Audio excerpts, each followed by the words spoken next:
All right, guys, very surprised to be standing next to this guy. It was Tuesday this week. I was at Glen Helen wearing full gear, riding and training and testing because I'm actually racing this weekend against this guy. But news broke that he's racing this weekend. I was so surprised. I was blown away. I was telling everybody, I was like, can you believe it? Cooper's racing this weekend. I'm stoked because as a test rider and somebody who's racing this weekend, you want the best on the track. And this guy is one of the best in the business. Obviously, a lot of guys have been hurt. But out of everyone, I did not expect to see him back this early.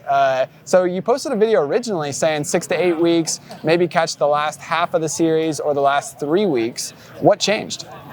I think just the healing process. You know, honestly, when I first went in, the scans were just a standard concussion. And at that point, with the team and stuff, we weren't going to do the motocross series because of the injury. So it was something that I just, you know, we kind of got together and we're just like, hey, let's not rush it. Let's take a few weeks and get things back to normal and try to maybe race the last half. And that was the plan. And then honestly, I after the crash, I had only a day of symptoms and I started just feeling better progressively. And I know the head, it's tough because you don't know if you are back to normal or not, but I felt back to normal. So after 2 weeks, I went and got scans done and I had been working hard on the, you know, I don't want to call it rehab side, but a lot of machines and resources to try to heal the brain and do all that kind of stuff. And I think it definitely paid off. Nice. So anyway, long story short, you know, I got last Wednesday, I went into the neuro and it was 3.5 weeks. And he's like, man, you know, for my stuff, it looks back to totally normal. Yeah. Did a bunch of testing to make sure and the numbers don't lie. So yeah, obviously prep isn't great, but we're at least cleared. And I've had 2 days on the bike, so could be, you know, a long Saturday, but I obviously didn't miss too much time on the dirt bike either. So yeah. Anyway, I'm just glad to be here. You know, like you said, first round is great to make. I definitely, if I was going to race, I wanted to make this first round and put myself in a position to, as we saw in Supercross, man, you never know what can happen in the championship. So definitely didn't want to miss out on any opportunity. Totally. Well, concussions are probably the hardest thing to deal with in our sport because it's not an x-ray that can really show exactly what your arm's doing. You can't wear a cast or a sling and it's your head. Yeah. And it's hard to also know the symptoms and the consequences of coming back too early or hitting your head again too early. But in the last few years, motocross seems like it's taken a little step forward where top riders like yourself are seeking advice from medical professionals and then going after, you know, like the machines that you mentioned to try to heal quicker and take the time to heal properly. It's no secret, if you guys know my brother, Michael Mosman, he had a concussion this year. You had a concussion last year, I believe. Mm-hmm. So concussions are serious, and I think it's something that amateur riders don't take serious enough, and I understand because I know what it's like to hit your head. I feel fine, I look fine, I want to keep racing, but I guess what would you say to the people back home, like younger riders who look up to you? They saw you get hit in the head so hard, and now you're back racing so many weeks later. Can you just like justify and like explain how you actually went down the steps of doing your homework to make sure you're ready to go again? Yeah, I would say every situation is different, right? You know, I think it depends on your symptoms and, you know, losing consciousness or not. Like I said, for me, I remembered everything.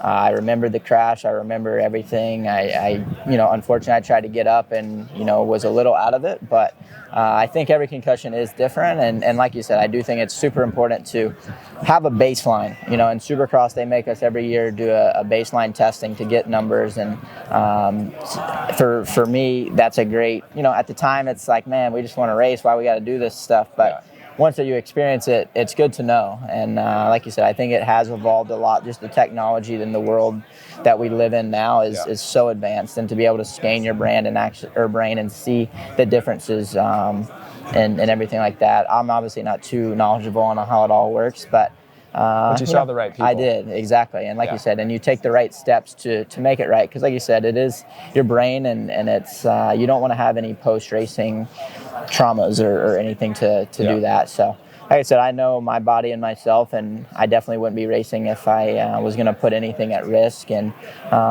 with that being said, you know, who knows what'll transpire, but I feel healthy, and I've done the proper steps to get myself back to where I feel like I'm normal and no symptoms, and I've elevated the heart rate the proper way and doing it in steps and stuff like that. So anything can happen in racing, though, unfortunately. Yeah, totally. Well, good stuff. Good to see you back. I guess one more question about the past. What was it like when you saw Eli Tomac get injured, and knowing that, you know, if you didn't crash the weekend before, how much easier it would have been to get the championship?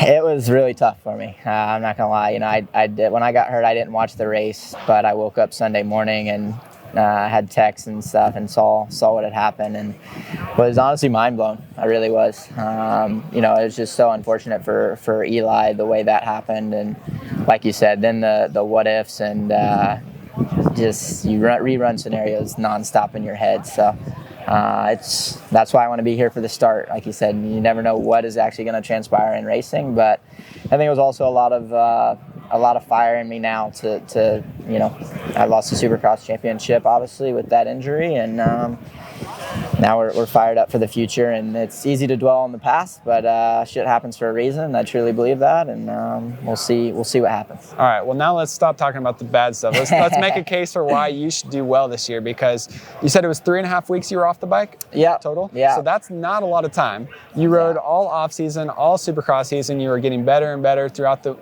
all the races. Yeah, you haven't been on the sideline for months. Yeah, you now have had time to get healthy. Yeah. Your body's recovered and rested, while the other guys may be a little more tired and worn down. They're more coming straight off of Supercross. You've been totally relaxed, which means less stress. Your body's a lot more comfortable. Like a week and a half ago, you probably didn't know you were going to race here, right? Yeah. So this guy's got, you know, a lot less weight on his shoulders than the other guys. So I agree. To me, there's a lot of cases you can make that you'd be great, you know, start maybe not right away first lap on the track, but very soon into this series. Oh, absolutely, man. And that's the mindset. Like you said, I think for me, I was able to develop a bike all last summer, and that's what we'll be racing with. And the team has given me the opportunity, and things are really going great. And like I said, I might not have the lap count of everyone else, but you know, hopefully I have the willpower and the suffer in me to make up for that. But I'm excited. I missed last summer, and like I said, it's honestly very rare that I've been this motivated and excited to go race the Pro Motocross series. So I think it'll go well. Like you said, it might not start the greatest, but I truly think it'll evolve really nicely. And yeah, I honestly don't know where I'm going to stack up, but I do know I have it in me to be a contender. So we'll see what happens, and just want to have 2 solid motos at Paula, and you know, check that box and go from there. Awesome. Well, great to have you back. Thanks for your time.